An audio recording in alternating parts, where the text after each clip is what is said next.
થોડું પાણી લઈ લેશું એટલે આપણો સોડા છે એ પડી જાય અને સરસ રીતે આપણું બેટર ફૂલી અને ઉપર આવે.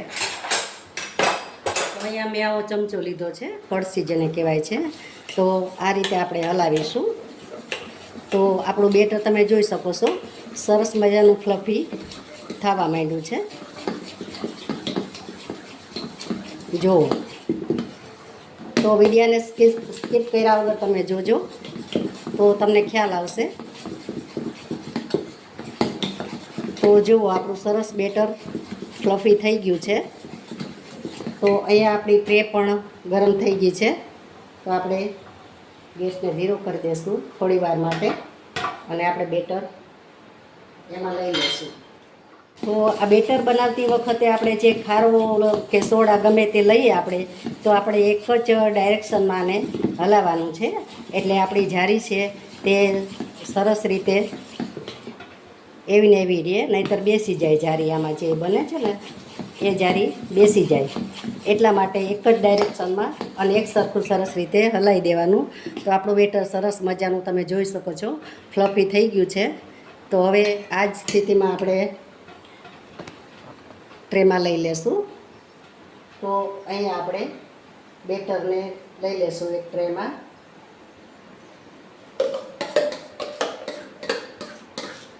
તો બધું બેટર આપણે લઈ લેવાનું છે. જેટલું સમય એટલું જ આપણે આમાં બેટર બનાવીને રેડવાનું છે, કારણ કે વધારે એમાં નથી લેવાનું. કે આપણી ટ્રે હોય એટલો જ લોટ લઈને આપણે માપેથી બનાવીશું. એટલે આ ફૂલશે એટલે અહીં સુધી આપણા ખમણ આવી જશે. તો હવે એકદમ ગેસનો ફૂલ રાખવાનો છે.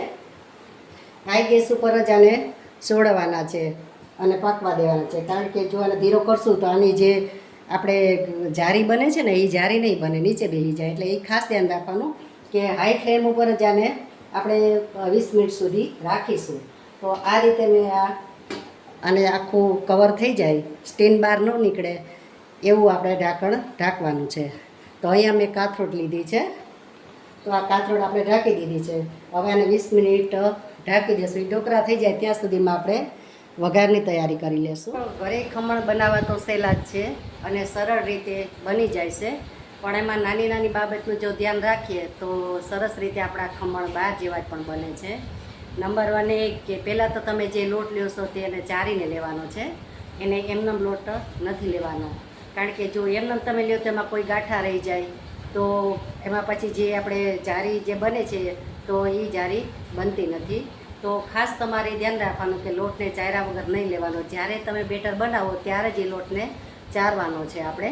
એ પહેલાં ચારીને પણ નહીં રાખવાનો, કારણ કે એમાં જે હવા ભરાય છે ને એ હવા ભરાય તો આપણા ખમણ બહુ સરસ બને છે. તો બીજા નંબરમાં કે તમે જે ખાંડ ને આપણે મીઠું અને લીંબુના ફૂલ એ બધું તમે એડ કરી દો અને ઓગળી જાય પછી એમાં આપણે લોટને મિક્સ કરવાનો છે. તો એને પણ આપણે 15 થી 20 મિનિટ રાખી મૂકશું તો તમારા ખમણ સરસ બજાર જેવા જ થશે.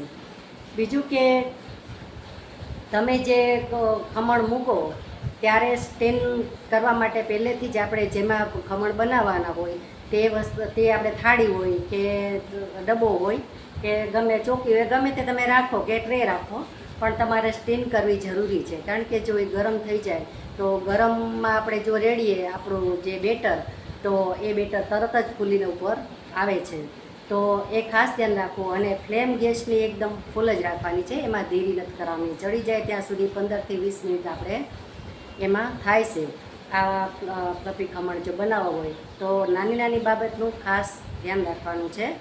તો સરસ જ બને છે. બજારમાં લેવા જઈએ તો આપણે એકને થાય એટલા ખમણ આપણે ડીશ ભરીને આપે તો 40 રૂપિયા 50 રૂપિયા થાય છે.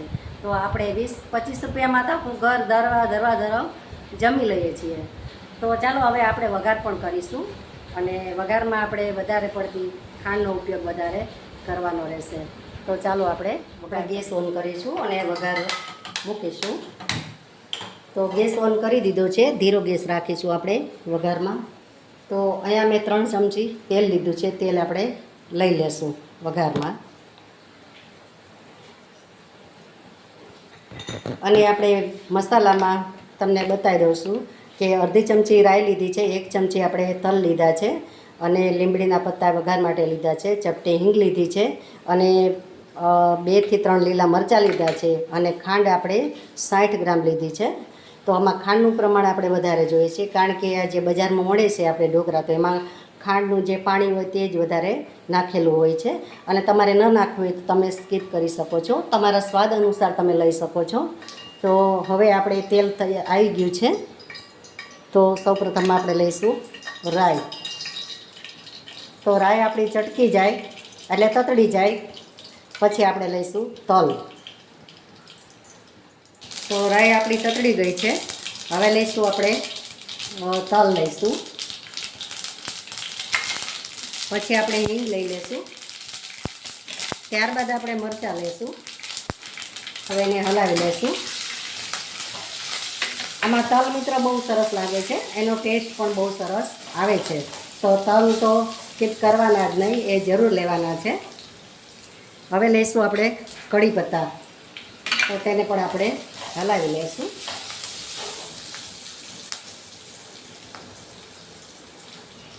અને તે પછી આપણે જે આ પાણી છે તે લઈ લઈશું. તો આપણે અહીંયા 1 ગ્લાસ પાણી લીધું છે. તમારે વધારે પાણીવાળા જો ખમણ ખાવા હોય તો તમે વધારે પણ લઈ શકો છો. તો હવે એને આપણે 5 મિનિટ ઉકળવા દેવાનું છે. અને જે આ ખાંડ આપણે લીધી છે તે ખાંડ આપણે લઈ લઈશું. હવે આને વધારે નથી રહેવા દેવાનું. આપણે જે ખાંડ લીધી છે ખાંડ ઓગળી જાય, ગરમ થઈ જાય અને આપણી ખાંડ એકદમ પાણીમાં ઓગળી જાય ત્યાં સુધી આપણે એને ઉકાળવાનું છે. અને આ ગાર્નિશ માટે મેં ધાણા લીધા છે, ધોઈને તે મેં સાફ કરી લીધા છે અને લૂછીને સમારી લીધા છે. આપણે જોઈ લઈશું આપણા ખમણ ચડી ગયા છે કે કેમ. તો સરસ આપણા ખમણ ફૂલી ગયા છે. હવે એને ચડી ગયા છે કે કાચા છે તે ચેક કરવા માટે આપણે અહીંયા ચાકુ લીધું છે, તો આપણે એનો ઉપયોગ કરીશું. તો અહીંયા વચ્ચે આપણે આ રીતે ભરાવીશું. જો આપણા ખમણ ચડી ગયા હશે તો આમાં લોટ નહીં આવે ને ક્લીન સરસ મજાના આવે એટલે આપણા ખમણ સરસ મજાના ચડી ગયા છે. તો જુઓ તમે મસ્ત ચડી ગયા છે. તો હવે અહીંયા ગેસ પણ આપણે બંધ કરી દઈશું અને આપણો વઘાર પણ થઈ ગયો છે, રેડી થઈ ગયો છે. તો એને પણ આપણે બંધ કરી દઈશું. આપણી ખાંડ આમાં ઓગળી ગઈ છે. તો બેવું બંધ કરી દઈશું અને આને પંખાની હવે આપણે 5 થી 10 મિનિટ રાખીશું એટલે સરસ ઠરી જશે. અને વઘારને પણ ઠરવા દેવાનો છે, તે ગરમ ગરમ નથી રેડવાનો. તો આપણા ખમણ સરસ ચડી ગયા છે. તો આપણે એને ચેકા પાડી દઈશું. તો આ રીતે ધીરે ધીરે આપણે તમારે જે નાના મોટા બનાવવા હોય તો બની શકે છે.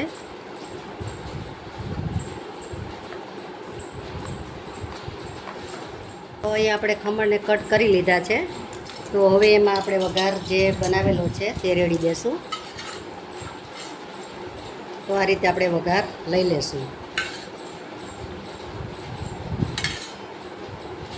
તો મિત્રો મારા વિડીયો તમને કેવો લાગ્યો, લાઈક કરજો, શેર કરજો અને સબસ્ક્રાઈબ કરજો અને બેલ આઇકન પ્રેસ કરજો એટલે સૌપ્રથમ મારા વિડીયા તમને મળે.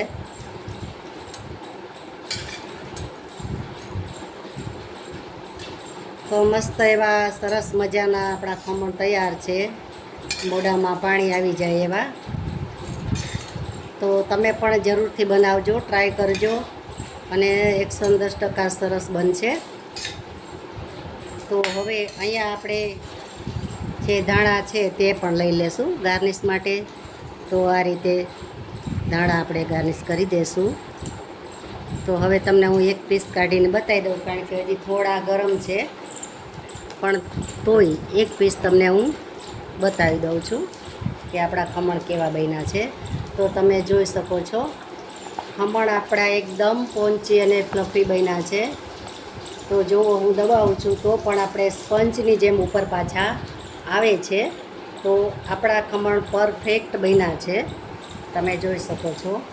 તો હાથમાં લઈ અને તમને પણ હું બતાવું છું. તો મસ્ત એવા ખમણ આપણા તૈયાર છે. તો તમે ચોક્કસથી બનાવજો.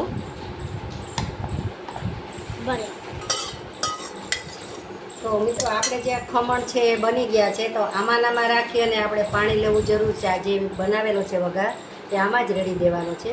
કારણ કે મેં થાળી લીધી છે, પણ જો આ થાળીમાં લેશું તો આપણું પાણી છે એ બધું નીકળી અને બહાર રેલાઈ જશે. એટલા માટે મેં થાળીને સ્કીપ કરી છે. અને આમાં આપણે ખમણમાં આપણે જે આ વઘાર લઈ લેશું તો એમાં ખમણમાં પાણી આપણું બધું ચડી જશે વઘાર. તો એટલા માટે મેં આમાં રાખ્યું છે. તો એ ખાસ ધ્યાન રાખવાનું, કારણ કે આમાં પાણી બધું નીકળી જાય પછી કોઈ ખમણનો મતલબ નથી રહેતો. કારણ કે આપણે મીઠા ખમણ કરવાનું હોય, જે બહાર મળે એવા જ ખમણ જો તમારે જોતા હોય તો થોડું ખાસ ધ્યાન રાખવું જરૂરી છે. તો તમે જોઈ શકો છો આપણા ખમણ સરસ મજાના એવા સરસ તૈયાર થઈ ગયા છે. અને એની જારી પણ તમે જોઈ શકો છો. તો કેવી સરસ મજાની આપણી જારી પડી ગઈ છે. અને બહારથી તમે જે ખાતા હોય એવા જ ખમણ આપણા બન્યા છે. તો થોડું ધ્યાન રાખશો તો તમારા ખમણ પણ આવા જ બનશે. એ ખાસ તમને હું 100% તમને હું કહું છું કે આપણા ખમણ સરસ જ ઘરે બને છે. તો મળીશું આપણે નવા વિડીયોમાં નવી રેસીપી સાથે. આપણા ખમણ બનીને રેડી છે, તો ખાવા માટે પણ તૈયાર થઈ ગયા છે. તો તમે જોઈ શકો છો આપણા ખમણ સ્પોન્જી, ફ્લફી અને સરસ મજાના જાળીદાર બન્યા છે. તો આવા જ ખમણ તમારે બનાવવા માટે મારી લિંક આપેલી છે મારી ચેનલની કિચન પોઈન્ટ વિજયાબેન ચાવડા, અને યુટ્યુબ ઉપર છે. તો તમે ત્યાં જઈને જોઈ શકો છો. આખી રેસીપી જોવા માટે બેલ આઇકન પ્રેસ કરજો અને લાઇક, શેર અને સબસ્ક્રાઈબ જરૂરથી કરજો. તો નવા વિડીયો જોવા માટે તમે તૈયાર રહેજો. તો મળીશું આપણે નવા વિડીયોમાં નવી રેસીપી સાથે. ત્યાં સુધી આવજો. Thank you for watching. અને અમારી છોકરી પણ જો તૈયાર છે આ ખમણ ખાવા માટે. ખાવા છે ને ખમણ? ખાવે છે ને તને? તો ચાલો મિત્રો, આવજો. મળીશું નવા વિડીયોમાં.